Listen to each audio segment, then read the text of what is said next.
बेटा if we talk about different metabolic pathways that are taking place in body of living organisms, तो उनमें से जो बेटा मैक्सिमम मेटाबॉलिक पाथवेज हैं वो मल्टी रिएक्शन हैं। मल्टी रिएक्शन का मतलब क्या है, यानी कि एक पूरा पाथवे कंप्लीट होने के लिए उस पाथवे में बहुत से रिएक्शंस जो है बेटा वो चल रहे हैं। ठीक है जी। बस आपने बेटा पढ़ा था ग्लाइकोलिसिस, तो ग्लाइकोलिसिस असल में क्या था, the breakdown of one glucose molecule into two pyruvate molecules, कि एक ग्लूकोज मॉलिक्यूल बेटा दो पायरुवेट मॉलिक्यूल्स में टूट रहा था। लेकिन आपने देखा कि ये सारा काम एक रिएक्शन में नहीं हुआ, बल्कि इस काम को होने के लिए 10 रिएक्शंस ने पार्टिसिपेट किया और फिर जाके दो पायरुवेट बने। तो इसी तरह मैक्सिमम जो बेटा मेटाबॉलिक पाथवेज हमारी बॉडीज में हो रहे हैं, they are not single reaction. ठीक है, कि ऐसा नहीं है कि उनमें सिर्फ एक ही रिएक्शन हो रहा है और उसी के नतीजे में हमें फाइनल प्रोडक्ट मिल रहा है, बल्कि वो स्टेप वाइज, ठीक है, मरहलावार, एक रिएक्शन के बाद दूसरा रिएक्शन, फिर तीसरा, फिर चौथा, और फिर आफ्टर सम रिएक्शंस जाके हमें बेटा हमारा फाइनल प्रोडक्ट मिलेगा। तो अगर बेटा कहता है कि कोई पाथवे हमारे पास मल्टी रिएक्शन हो, तो उस पाथवे को चलाने के लिए ऑब्वियसली बेटा हमें ज्यादा एंजाइम्स रिक्वायर होंगे। जितने रिएक्शन होंगे फिर उसके मुताबिक बेटा हमें उतने ही एंजाइम चाहिए होंगे। ठीक है, तो यानी कि जितने रिएक्शंस चलाने हैं उतने ही बेटा हमारे पास नंबर ऑफ एंजाइम होना चाहिए। तो फिर क्या होता है कि उस पाथवे को चलाने वाले जो एंजाइम्स हैं बेटा वो आपस में मिलजुल कर काम करेंगे। यानी कि फर्ज करें कि एक पाथवे है, उसके अंदर बेटा 8 रिएक्शन है, तो वो 8 रिएक्शंस को कैटालाइज करने वाले जो 8 एंजाइम्स हैं वो एक दूसरे के साथ मिलकर काम करेंगे। कैसे? कि वो एक सीरीज बनाएंगे, वो एक कतार बनाएंगे। ठीक है, उस कतार में बेटा होगा क्या कि हर पहले एंजाइम का, कि कतार में आने वाले हर पहले एंजाइम का जो प्रोडक्ट होगा, कतार में आने वाले हर पहले एंजाइम का जो प्रोडक्ट होगा वो उससे आगे वाले एंजाइम का बेटा सबस्ट्रेट, यानी कि उससे आगे वाले एंजाइम का रिएक्टेंट होगा। दोबारा बेटा यहां पे सुनिए, मैंने क्या कहा कि अगर बेटा एक पाथवे में बहुत सारे रिएक्शंस हों तो उन रिएक्शंस को कैटालाइज करने के लिए फिर बेटा उतने ही एंजाइम्स होंगे, और वो एंजाइम्स क्या करेंगे, एक दूसरे के साथ मिलजुल कर एक कोऑर्डिनेशन में काम करेंगे, रिएक्शंस की एक कितार बना लेंगे। और वो कितार बेटा उसकी करेक्टरिस्टिक, उसकी खूबी क्या होगी कि कितार में आने वाला हर पहला एंजाइम जो भी प्रोडक्ट बनाएगा वो आगे एंजाइम इंजाइम के लिए सबस्ट्रेट का काम करेगा। मसलन देखें बेटा, फर्ज करें कि दिस इज रिएक्टेंट 1 और इसको इंजाइम E1 ने कैटालाइज किया और इसका प्रोडक्ट बना 2। तो अभी ये जो 2 है बेटा, ये आगे वाला एंजाइम जो होगा ना E2, ये उसका क्या होगा, सबस्ट्रेट। फिर इसी तरह क्या होगा कि E2 अगर प्रोडक्ट बनाता है 3, तो जो 3 है ये कितार में आने वाले अगले एंजाइम E3 का क्या होगा, सबस्ट्रेट। फिर इसी तरह 3 अगर बना रहा है प्रोडक्ट 4, तो प्रोडक्ट 4 क्या होगा, E4 एंजाइम के लिए सबस्ट्रेट का काम करेगा। तो इस तरह बेटा ये काम तब तक चलता रहेगा जब तक फाइनल प्रोडक्ट नहीं बन जाता। ठीक है, तो यहां पे भी बेटा वो क्या बता रहा है कि product of one enzyme is actually substrate of next, कि हर पीछे वाले एंजाइम का जो प्रोडक्ट है वो उससे आगे वाले का क्या है जी, सबस्ट्रेट। ठीक है, और लिहाजा बेटा फिर सब स्टेट जो है वो एक से अगले की तरफ चलता जाएगा, ठीक है। और ये काम तब तक चलता रहेगा जब तक बेटा फाइनल प्रोडक्ट हमें नहीं मिल जाता। और इसकी एग्जांपल वो कहता है जी कि हमारे पास जैसा कि ग्लाइकोलिसिस हो गया, फिर उसके बाद फोटोसिंथेसिस हो गई, ऑक्सीडेशन ऑफ फैटी एसिड्स हो गया, ये सारे बेटा क्या हैं, these are multi reactioned metabolic pathways. तो लिहाजा इनके केस में क्या होता है कि सिर्फ पूरे के पूरे पाथवे को कैटालाइज करने के लिए एक ही एंजाइम नहीं है, बल्कि बहुत सारे एंजाइम्स हैं और वो मिलकर एक दूसरे के साथ कोऑर्डिनेशन में काम कर रहे हैं। हर पहले वाले एंजाइम का जो प्रोडक्ट है वो आगे वाले के लिए सबस्ट्रेट का काम करेगा, और ये काम तब तक चलता रहेगा जब तक फाइनल प्रोडक्ट हमें नहीं मिल जाता। नेक्स्ट बेटा हमारे पास है जी नेगेटिव फीडबैक या फीडबैक इनहिबिशन। देखिए बेटा हम ये चीजें क्यों डिस्कस करने जा रहे हैं। इस कायनात में बेटा जो बैलेंस है, जो तवाज़न है, वो बहुत जरूरी है। वो कहते हैं ना जी कि excess of everything is bad. बेटा कोई भी चीज अगर ज्यादा बन जाए या बहुत ही कम हो तो फिर वो नुकसानदेह है, यानी कि वो हमारी जरूरियात को या तो डिस्टर्ब करेगी या हमारी जरूरियात को पूरा ही नहीं करेगी। तो यही हिसाब बेटा हमारी बॉडी के अंदर है कुछ इसी तरह का। वो कैसे जी, कि अगर बेटा हमारी बॉडी के अंदर एक मेटाबॉलिक पाथवे चलता जा रहा है, चलता जा रहा है, चलता जा रहा है, तो उसके नतीजे में जो प्रोडक्ट बन रहा है एक ऐसी स्टेज आएगी कि वो अपना ऑप्टिमम लेवल क्रॉस कर जाएगा। और अगर बेटा वो ऑप्टिमम लेवल क्रॉस कर जाएगा, उसके बाद क्या होगा कि हमारे लिए फिर बेटा हार्मफुल इफेक्ट्स उसके होंगे, वो हमारे लिए ठीक है मुख्तलिफ तरह के मसाइल पैदा करेगा। और इसी तरह बेटा अगर कोई मेटाबॉलिक पाथवे चल ही नहीं रहा और उसके प्रोडक्ट की हमें बहुत ही ज्यादा जरूरत है, तो अगर वो नहीं बनेगा तो वो भी बेटा हमारे लिए नुकसानदेह। यानी कि in short words, in simple words बेटा हमारी बॉडी के अंदर जितने भी मेटाबॉलिक पाथवेज हो रहे हैं, मेटाबॉलिक पाथवेज हो रहे हैं, इनका बैलेंस होना, इनके अंदर तवाज़ुन होना बेटा बहुत ही ज्यादा जरूरी है। यानी कि कब मेटाबॉलिक पाथवे को बेटा प्रमोट करवाना है और कब उसको बेटा सप्रेस करवाना है, ठीक है, ये बहुत जरूरी है। ठीक है जी। और इसको प्रमोट या सप्रेस कौन सी चीजें करवाएंगी, कौन से मैकेनिज्म इसमें इन्वॉल्व होंगे, इसी चीज को बेटा आज हमने बेसिकली स्टडी करना है। सबसे पहले बेटा मैंने आपको बताया कि ठीक है हम ये जो नेगेटिव फीडबैक या फीडबैक इनहिबिशन और प्रीकर्सर एक्टिवेशन जो दो मैकेनिज्म हम पढ़ने क्यों जा रहे हैं, उसके बारे में बेटा मैंने बताया कि जिस तरह कायनात में हर चीज का बैलेंस जरूरी है, तवाज़न में होना जरूरी है, उसी तरह हमारी बॉडी के अंदर जो मेटाबॉलिक पाथवेज चल रहे हैं उनका बैलेंस भी बेटा बहुत ज्यादा जरूरी है। बैलेंस क्यों जरूरी है, क्योंकि बेटा अगर एक मेटाबॉलिक पाथवे चलता जा रहा है, चलता जा रहा है, चलता जा रहा है, तो उसके नतीजे में जो प्रोडक्ट बनेगा एक लेवल आएगा कि उस प्रोडक्ट की कंसेंट्रेशन बॉडी में बहुत ज्यादा हो जाएगी और वो हमारे लिए कॉम्प्लेक्सिटीज क्रिएट करेगा। दूसरी तरफ अगर एक मेटाबॉलिक पाथवे के प्रोडक्ट की बहुत ही ज्यादा जरूरत है और वो हमारी बॉडी में बेटा वकू पजीर ही नहीं हो पा रहा, तो उसका भी बेटा हमें नुकसान है। तो इसलिए कब किसी मेटाबॉलिक पाथवे को प्रमोट करवाना है, कब सप्रेस करवाना है, इसके लिए बेटा हमारे डिफरेंट हार्मोन्स वगैरह, हमारा नर्वस सिस्टम तो काम कर ही रहा है, लेकिन इन रिएक्शंस के बेटा, इन पाथवेज के जो रिएक्टेंट्स और प्रोडक्ट्स हैं उनका भी इस चीज में कुछ रोल है।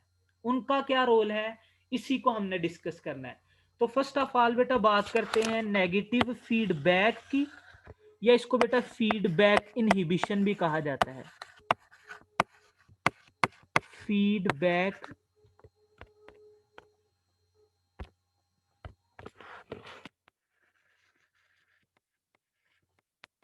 इनहिबिशन। अच्छा बेटा, फीडबैक कहते हैं, बस अगर कोई आप बेटा किसी टीचर को एक पेपर सबमिट करवाते हैं, बायो का, फिजिक्स का, केमिस्ट्री का, आगे से टीचर कहता है जी कि मैं आपको फीडबैक दे दूंगा। फीडबैक का मतलब क्या है कि आपका जो भी रिजल्ट होगा, आपका जो भी कोई नतीजा होगा, उसकी इंफॉर्मेशन आपको रिटर्न कर दी जाएगी, आपको उसके बारे में आगाह कर दिया जाएगा। उस चीज को बेटा कहते हैं फीडबैक। तो फीडबैक क्या है? The return of information of a result और कॉन्सिक्वेंस, यानी कि किसी नतीजे के बारे में आगाह किया जाना। और इनहिबिशन लफ्ज इनहिबिट से निकला है। इनहिबिट का मतलब क्या होता है बेटा? रोक देना। यानी कि अगर नतीजा ऐसा हो कि जो एक्टिविटी को रोक दे, जो सरगर्मी को, जो काम करने के अंदाज को रोक दे, फिर वो क्या है बेटा? Feedback inhibition.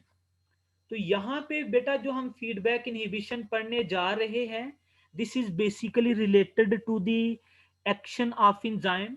तो इसको हम डिफाइन कैसे करेंगे कि नेगेटिव फीडबैक या फीडबैक इनहिबिशन बेटा क्या है? ये एक ऐसा प्रोसेस है जिसमें क्या होगा कि किसी मेटाबॉलिक पाथवे का जो फाइनल प्रोडक्ट है, किसी मेटाबॉलिक पाथवे का जो बेटा फाइनल प्रोडक्ट है, यानी कि उसका जो कॉन्सिक्वेंस है, जो उसका रिजल्ट है, वो क्या करता है? वो इनहिबिट कर देता है, रोक देता है। किसको? The first enzymes activity. ठीक है, उसी मेटाबॉलिक पाथवे के पहले एंजाइम की एक्टिविटी को बेटा वो रोक देता है। किस लिए? टू इनहिबिट या cease the pathway, to inhibit या सीज दी पाथवे। पाथवे को रोकने के लिए या पाथवे को इनहिबिट करने के लिए बेटा वो उसकी एक्टिविटी को रोक देगा। तो ऐसे प्रोसेस को, ऐसे मैकेनिज्म को बेटा हम क्या कहते हैं? फीडबैक इनहिबिशन या नेगेटिव फीडबैक। दोबारा सुने, क्या हो कि बेटा अगर किसी प्रोसेस में, अगर किसी प्रोसेस में, यानी कि जो भी कोई मेटाबॉलिक पाथवे चल रहा है, उसका जो फाइनल प्रोडक्ट, यानी कि उसका जो नतीजा है, उसका जो कॉन्सिक्वेंस है, वो प्रोडक्ट आकर उसी पाथवे, उसी प्रोसेस के पहले एंजाइम के काम करने को रोक दे, ताकि प्रोसेस जो है या पाथवे जो है वो आगे ना चल सके, पाथवे रुक जाए। तो ऐसे मैकेनिज्म को, ऐसे प्रोसेस को बेटा हम कहते हैं नेगेटिव फीडबैक मैकेनिज्म या फीडबैक इनहिबिशन। होता कब है ये? फर्ज करें कि बेटा हमारे पास एक प्रोडक्ट है पी, और उसको एक, ये बेटा जरा बात गौर से समझिएगा, this is very important. Let's suppose बेटा हमारे पास एक प्रोडक्ट पी है, उस प्रोडक्ट पी ने बनना है एक मेटाबॉलिक पाथवे एमपी के जरिए।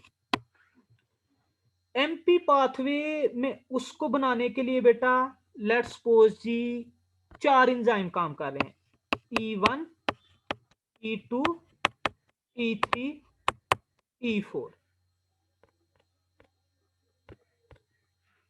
E4। अभी फर्ज करें कि बेटा हमें जो प्रोडक्ट पी था ना, ये चाहिए था जी 100 ग्राम, ये चाहिए था 100 ग्राम। तो जब इसकी कंसंट्रेशन बेटा 100 ग्राम बन जाएगी और फिर ये ज्यादा होने लग जाए, यानी कि 100 ग्राम से ये ऊपर जाने लग जाए, तो अभी बेटा जो बैलेंस है वो डिस्टर्ब हो रहा है। बॉडी कह रही है जी कि इसकी कंसंट्रेशन बढ़ रही है, जो कि कंप्लेक्सिटी क्रिएट करेगी। फिर क्या होगा कि यही जो प्रोडक्ट है बेटा जिसकी कंसंट्रेशन ज्यादा बन गई है, तो ये बढ़ती हुई कंसंट्रेशन के कुछ मॉलिक्यूल्स क्या करें कि ये यहां से जाएं मेटाबॉलिक पाथवे के पहले एंजाइम E1 के पास, और जाके उसके साथ जुड़कर उसको रोक दें। ठीक है, उसको अपना काम ना करने दें, उसको वो प्रोडक्ट ना बनाने दें जो कि जाके E2 उसको कैटालाइज करेगा, और इस मेटाबॉलिक पाथवे की एक्टिविटी रुक जाएगी। ऐसे मैकेनिज्म को बेटा हम कहते हैं नेगेटिव फीडबैक मैकेनिज्म। दोबारा सुने बेटा, मैंने बड़ी सिंपल एग्जांपल दी है कि आप फर्ज करें कि आपके पास एक मेटाबॉलिक पाथवे MP है और उस MP पाथवे के जरिए एक प्रोडक्ट P बनता है, और प्रोडक्ट को बनाने के लिए बेटा रिएक्शन टोटल हो रहे हैं 4, और टोटल रिएक्शन जो 4 है हमको कैटालाइज करने वाले एंजाइम है E1, E2, E3 और E4। E1, E2, E3 और E4। E1 जो है ये पहला एंजाइम है। मेटाबॉलिक पाथवे चलता गया, प्रोडक्ट आपको चाहिए था 100 ग्राम।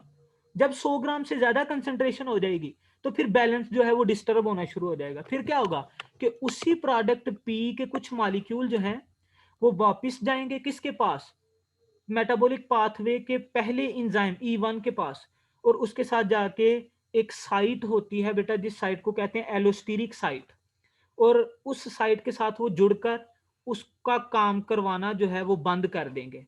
E1 आगे प्रोडक्ट नहीं बनाएगा, E2 के पास सबस्ट्रेट नहीं जाएगा, E2 से आगे E3, E4 अपना काम नहीं कर सकेंगे, तो मेटाबॉलिक पाथवे रुक जाएगा, मेटाबॉलिक पाथवे की एक्टिविटी जो है वो सीज हो जाएगी।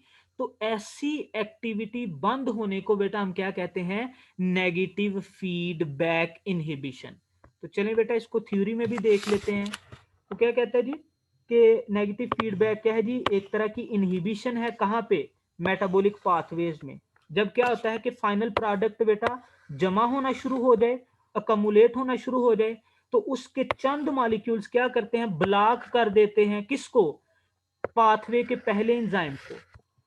किस लिए, ताकि रिएक्शन इनहिबिट हो जाए, रिएक्शन रुक जाए, and no more product form.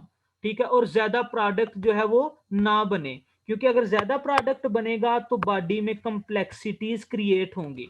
तो ऐसे प्रोसेस को बेटा हम क्या कहते हैं जी, negative feedback mechanism.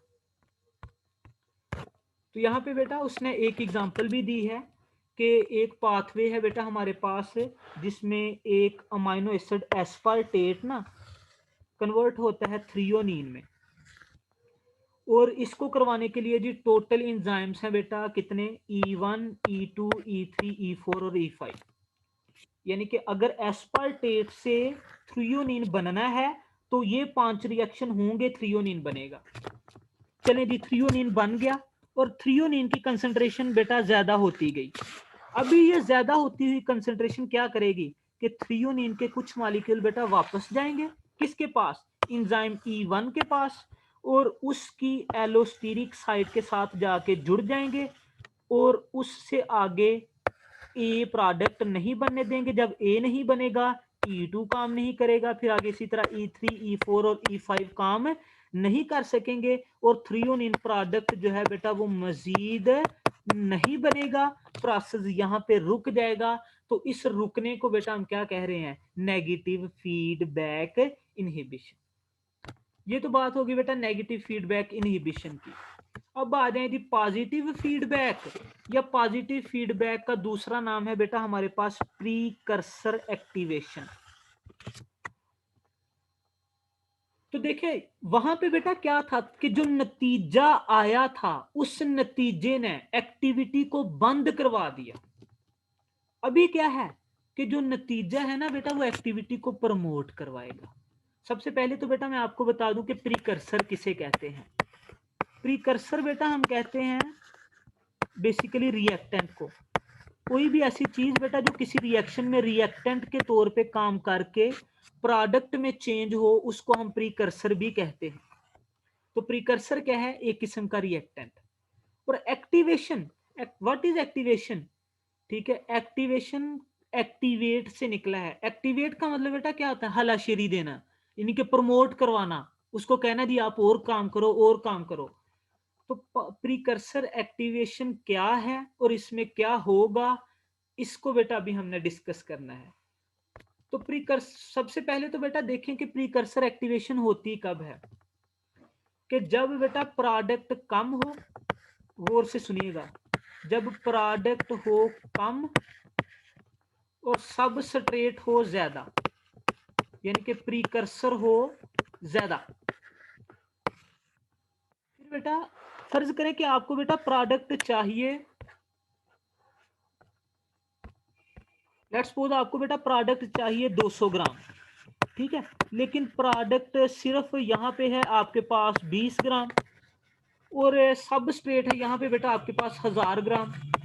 Let's suppose कि एक पाथवे है बेटा, उस पाथवे में जो प्रोडक्ट बनना है, आपको वो प्रोडक्ट चाहिए 200 ग्राम, लेकिन अभी वो बहुत ही कम है, 20 ग्राम है। लेकिन जिस सब स्ट्रेट से, जिस फर्स्ट रिएक्टेंट से इस प्रोडक्ट ने बनना था, वो 1000 ग्राम, वो तो बहुत ज्यादा है, लेकिन प्रोडक्ट आपको ज्यादा चाहिए। तो फिर बेटा क्या होता है कि जब सब स्ट्रेट की लार्ज अमाउंट्स मौजूद हों, जब सब स्ट्रेट या प्रीकर्सर ज्यादा मिकदार में हो, तो ये बेटा क्या करता है, ये उस पाथवे के इंजाइम जो है ना, खसूसन जो उसका फाइनल इंजाइम होता है, आखिरी इंजाइम, आखिरी रिएक्शन का, उसके साथ जाके बाइंड करता है और उसको एक्टिवेट करता है कि भाई मैं अभी हूं आपके साथ, मैं बहुत ज्यादा हूं, आप क्या करें, आप फाइनल प्रोडक्ट और से और बनाएं। तो जब बेटा ये बढ़ती हुई कंसंट्रेशन या सबस्ट्रेट की जो ज्यादा मिकदार है, ये फाइनल इंजाइम के साथ बाइंड करके उसको एक्टिवेट करे, उसको हलाशेरी दे, उसको प्रमोट करे, उसे कहे कि आप ज्यादा से ज्यादा प्रोडक्ट बनाएं, तो ऐसी एक्टिवेशन को, ऐसे प्रमोशन को हम बेटा क्या कहेंगे, पॉजिटिव फीडबैक या प्रीकर्सर एक्टिवेशन। देखे ना बेटा, इंजाइम को एक्टिवेट किसने किया, प्रीकर्सर ने या सबस्ट्रेट ने। तो अगर एक्टिवेशन प्रीकर्सर की वजह से हो रही है, तो फिर इसे हम प्रीकर्सर एक्टिवेशन कह सकते हैं। और पॉजिटिव फीडबैक इसे क्यों कहा, क्योंकि बेटा अभी जो नतीजा है, उसका जो इफेक्ट है वो उलट नहीं है, बल्कि वो पॉजिटिविटी की तरफ है, प्रमोशन की तरफ है, इनहिबिशन की तरफ नहीं है। तो इसलिए हम इस मैकेनिज्म को बेटा क्या कह रहे हैं जी, पॉजिटिव फीडबैक।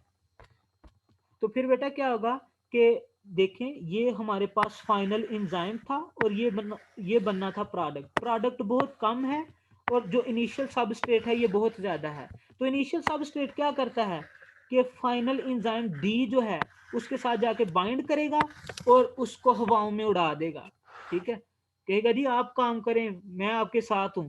तो एंजाइम डी क्या करेगा बेटा, ये ज्यादा से ज्यादा डी को किस में कन्वर्ट करवाएगा, ई में। और ऐसी एक्टिवेशन को, ऐसे मैकेनिज्म को, ऐसे प्रोसेस को बेटा हम क्या कहेंगे जी, पॉजिटिव फीडबैक।